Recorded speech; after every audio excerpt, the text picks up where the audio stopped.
Okay, there's two more cuts I want to make on this. One is I want to put a miter across there from an appearance standpoint.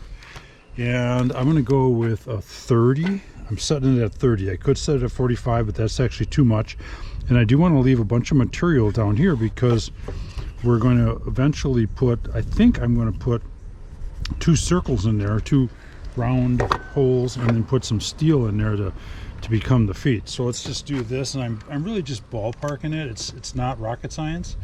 I'm leaving about 3/4 of an inch.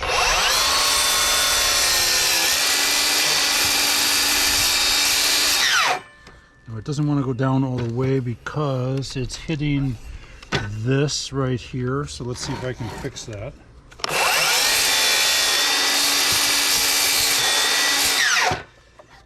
Not really, so then I'll have to go the other way with it, which will be fine. Again at 30.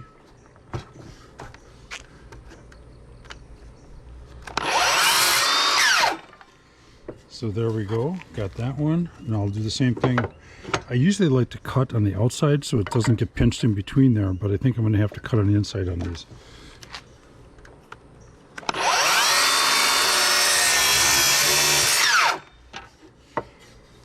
See, it got pinched in there. I'll just flip her back.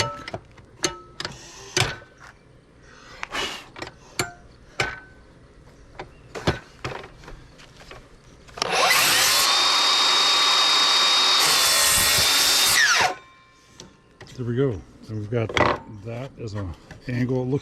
To me it looks better.